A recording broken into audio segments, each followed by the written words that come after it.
Israel અને Iran વચ્ચેના યુદ્ધની અસર ટેક્સટાઇલ હબ સુરત પર પડવા પામી છે, કારણ કે ડાઇંગ પ્રોસેસિંગ સેક્ટર પર માઠી અસર જોવા મળી રહી છે, જેને કારણે આગામી દિવસોમાં કાપડમાં તોતિંગ ભાવ વધારો જોવા મળી શકે છે. ઇતિહાસમાં પહેલીવાર માત્ર 4 દિવસના ટૂંકા ગાળામાં કોલસાના ભાવમાં ટન દીઠ 800 થી 1200 રૂપિયાનો તોતિંગ ઉછાળો જોવા મળ્યો છે.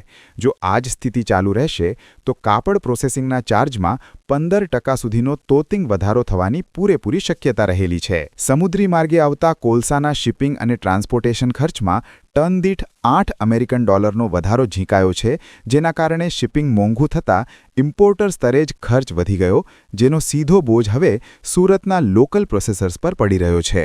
ગ્રે કાપડને ફિનિશ્ડ ફેબ્રિકમાં ફેરવતી મિલો માટે કોલસો સૌથી મુખ્ય અને મોટો ખર્ચ ઘટક તરીકે ગણાય છે.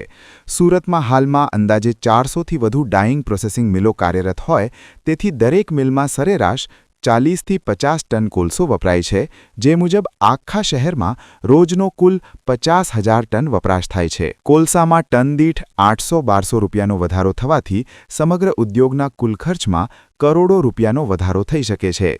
હું Jitubhai Vakharia, president south Gujarat textile processors association.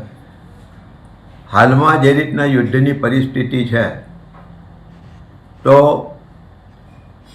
તેના પહેલાં જ લગભગ 15-20 દિવસથી આ કોલસાના ભાવમાં ઉછાળો ચાલુ થઈ ગયો હતો. છેલ્લા 4-5 દિવસમાં લગભગ 800 થી 1200 રૂપિયા જેવો ભાવ વધારો થઈ ગયો છે. જુદી જુદી જેટલી કેલોરીફિક વેલ્યુ તે હિસાબેના ભાવ વધ્યા છે.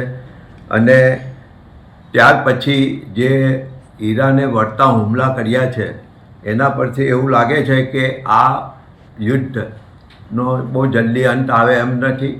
અને આવા સંજોગોમાં હજુ હોળી ધૂળેટીના તહેવારોમાં દરેક ઇન્ડસ્ટ્રી બંધ છે.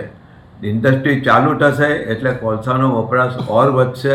અને આવા સંજોગોમાં જો ભાવ સ્ટેબલ નહીં હશે તો આ ભાવ ક્યાં જઈને અટકશે તેનો એક બહુ મોટું ઇન્ડસ્ટ્રીમાં લોકોને ચિંતાનો વિષય છે. બીજી વસ્તુ કે ટેક્સટાઇલ માર્કેટમાં પણ કાપડ જો આ યુદ્ધના વાતાવરણમાં વેચાણનું ઓછું થશે તો અમારે માટે ભાવ વધારો કરવો પણ ડિફિકલ્ટ રહેશે. અમે સપોઝ કે એક વખત ધારો કે ભાવ વધારી દઈએ 12 થી 15%, 17% જેવી જે ક્વોલિટી, પરંતુ પાછા 3-4 દિવસમાં બજાર ખુલે અને જો પાછો ભાવ વધે કોલસાનો, તો અમે કઈ રીતે આવી રીતે કારખાના ચલાવી શકીએ, એ અમારે માટે બહુ મોટું સંકટ છે. એટલે અમે એવી ઈચ્છા રાખીએ કે એક વખત એક ભાવ બેસીને નક્કી કરીને એટલીસ્ટ 15-20 દાડા 25 દાડા સુધીની રાહ જોવી જોઈએ અને પછી ભાવ વધારવો જોઈએ. જેટલો હાથમાં માલ હોય તે રીતે એ લોકો અમને માલ સપ્લાય કરે.